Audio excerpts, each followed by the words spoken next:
Philadelphia Eagles and Carson Wentz have a problem. That was known probably about a year ago, when we saw Carson Wentz playing the way he was playing with practice squad guys. And we're like, wow, they, with him there, are very talented. But there are some concerns. And this year we're seeing those concerns.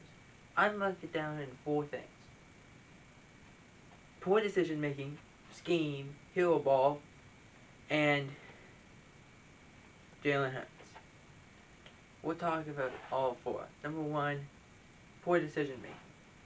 Carson Wentz, when he came out of North Dakota, and he was the 2nd overall pick, and we have to go back for this because he was the 2nd overall pick. A lot of expectations for a 2nd overall pick. He goes, first year, not great, but still a rookie, still learning the ropes. 2nd year, they played pretty well. In fact, they're playing very well. They're top seed in the NFC. Then, he gets hurt against the Rams, the LA Rams in the LA Coliseum. He injures his ACL and I believe his MCL. Nick Foles comes in. They end up losing the game, but Nick Foles wins the Super Bowl. He gets a shrine in the locker room. Carson Wentz comes back the next year. You know, it was only about week 4 because he wasn't able to get contact on his knee, so he didn't play until like week 3, week 4, which Nick Foles went like 2-1 or 3-1 in that span of time. And Wentz came back, didn't look really healthy, gets injured again, gets a back injury against the Cowboys in Dallas. But Nick Foles comes back in. Even though they don't win the division, they make the wild card. They beat the Chicago Bears in Chicago on the double doink. Then they are a pass away probably from beating the Saints when the ball went right off Alshon Jeffrey's chest and was intercepted by Marshawn Lattimore. So they're 1 pass away. Then they decided, you know what, Carson's our guy, let's pay Carson, which makes sense because this is Carson's 3rd year. So they decided, let's pay Carson. So they pay him. They ship Nick Foles. Nick Foles leaves, goes to Jacksonville. Also, in that Super Bowl run, their offensive coordinator was Frank Reich. He's in Indianapolis. And what happens? Carson Wentz stayed healthy. He stayed healthy. But injuries were everywhere. Offensive line was injured. His weapons were injured. But they still make the playoffs. And then he gets hurt against the Seattle Seahawks in the wild card game, which I'm going to talk about. The rules state for a quarterback that if you run and slide and you get hit late, and the guy could have stopped and didn't, that there would be a flag thrown. But if you dive head first, technically the play isn't over, but the rules don't protect you the same way. So he got hit in the back of the head. So, did he deserve to get hit in the back of the head? No, he didn't. But, that's what happened. And the rules don't protect you for that. Because you're just a normal running. At that point, you're a runner that is going for the first down. The rules don't protect you. Because you didn't slide down, you dove head first. With the ball in your hands. To go for the first down, which I believe he got the first down, but he only played like 6 snaps in the game. So then, comes back this year. Injuries everywhere again. But Carson Wentz looks lost. And We saw it in the game against Seattle. Louis Riddick and Brian Greasy, who work for ESPN, they are actually Monday Night Football commentators, were shocked of how many bad reads Carson Wentz was making.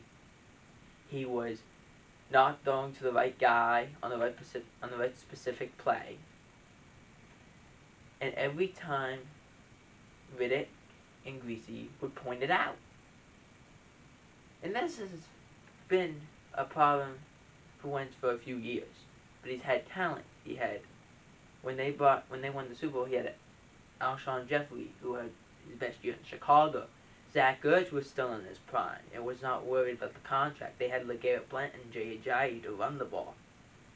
Now they don't have those people. Now they still have Alshon Jeffrey, but he's older. The offensive line is older. They don't have Jay Ajayi and LeGarrette Blount anymore. They have Miles Sanders and Boston Scott. And they got better at the second tight end position because they got Dallas Goedert. They just did not get better at the receiver position, and injuries have affected the whole thing. And also the fact that the way that that Wentz throws the ball on he has his toe, because when you throw the ball, you have to have your feet pointing that direction to throw the ball accurate. You have to have, if I'm throwing to my left side, my front toe and my back toe have to be pointed that way. So I have the best chance to be accurate. Wentz, they showed him running a slant. His back toe is straight to it, but his front toe is curved. So his front toe is either more left or more right. So that's what leads the ball to be off. So he has to overcompensate, which we'll get to in a minute. But that's poor decision making. Then we got scheme. They're trying to run the scheme that they won with the Super Bowl. Doesn't work. When they had Nick Foles, every route was simple, pretty much. They gave him 2 reads, and then if there was a third read, it would be over the top, and it was as if he decided to do so. But they gave him 2 short reads. With Carson Wentz, as I was explaining to my brother when we were outside playing football together, I was like, run a slant. That is pretty much a route where they have Nick Foles decide if he should throw that route or not. Then run a double move post. That is basically the route that they force Carson Wentz to throw on a consistent basis. That's why he gets hit so much. Well, now, that's not capable of being said because, obviously, the age, they have not drafted well. But the age of the offensive line, they had to bring back Jason Peters. He was supposed to play left guard. Their left tackle gets injured for the year. They moved Jason Peters outside to left tackle, which he was probably a Hall of Fame player at. He's not great. He's older, and it's hard for him to do anything, and he gets injured. Then your other side of your line gets injured. So there's injuries everywhere. But scheme-wise, they don't have that ability to do that anymore. They don't have the talent because everyone's gotten older or has moved on. So they can't run that scheme anymore. They can't run those out and goes and in and goes and all these routes that take a long time because Wentz doesn't have the time. Number 3, hero ball. What's hero ball? Hero ball is the overcompensation of football. When Wentz came out of college, his one thing that was against him was he hangs on the ball too long. He's consistently done that in the NFL. He gets sacked a lot. I believe this year he's been sacked 45 times. And I'll go through some stats here. 15 interceptions, that leads the league. 19 turnovers, that leads the league. Sacked 46 times, that leads the league. Throwing the ball away, he leads the league in that. And non-accurate passes. So not passes that hit the receiver, hit the tight end, or hit the running back in the hands. overthrowing the receiver, underthrowing the receiver, not giving the receiver a chance to catch the ball is what we're talking about. He leads the league in that too. He can't do it for whatever reason. And he's throwing it's just all over the place. So that's showing you that he's getting really nervous because the offensive line is older and he doesn't have that ability, so he's throwing the ball straight to the ground all the time. And it's happening every point throughout the game. And it's aggravating to see a fifth-year player making these kind of mistakes. Because he shouldn't. But, we'll see. I hope he turns that around. But the fourth thing on this is Jalen Hurts. Now, where does Jalen Hurts fall? Well, when he got drafted high in the second round to the Eagles. It was said by Doug Peterson, well, we want a quarterback factory in Philadelphia. That's a college thing. That's not an NFL thing. You normally don't have a quarterback factory in the NFL. That doesn't work. It's a position you really need.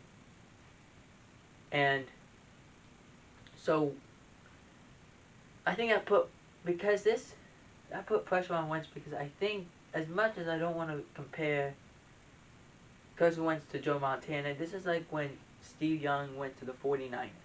When Steve Young went to the 49ers, that put pressure on Joe Montana. It made it harder for him because he had never had that kind of pressure before. This is the same thing with Wentz and Hurts. Jalen Hurts is putting pressure on Carson Wentz, and Carson Wentz is overcompensating everything. Because everything that Wentz is doing doesn't make sense. Now, I don't agree with how they're trying to play Jalen Hurts. Because it doesn't make any sense. Put him in there for a snap and then take him off the field, that makes no sense. It makes no sense.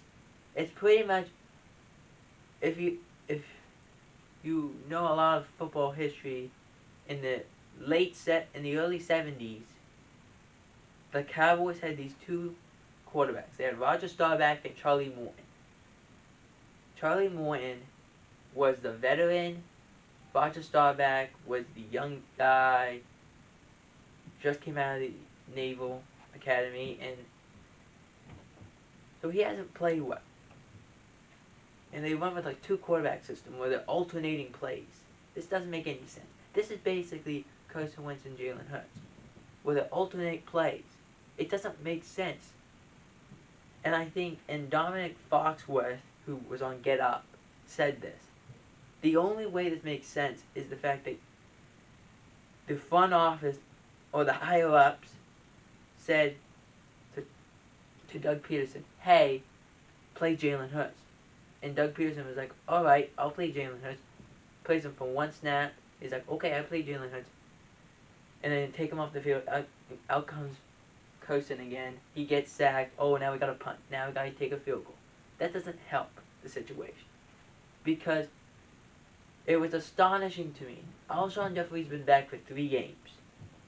He just caught his first pass against the Seattle Seahawks, and guess who threw him the ball? Jalen Hurts. That was Jalen Hurts' first pass in the NFL. First pass. That's aggravating if you're an Eagles fan or anyone else that has watched Jalen Hurts in college, because they were saying, oh, that we gave Hurts all the first team reps.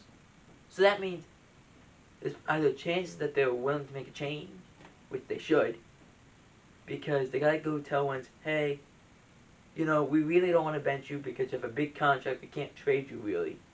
But let's do this. Let's put you on the sideline that Hurts play, because we know you give us the best chance to win, but we need a spark. And Hurts could be that spark. Now if it doesn't work, okay, we can put Carson Wentz back out there. But if it works, maybe it's not that astonishing if we see next year that Hurts is the starter. But what do you guys think? Should Carson Wentz stay the starter, or should they play Jalen Hurts more?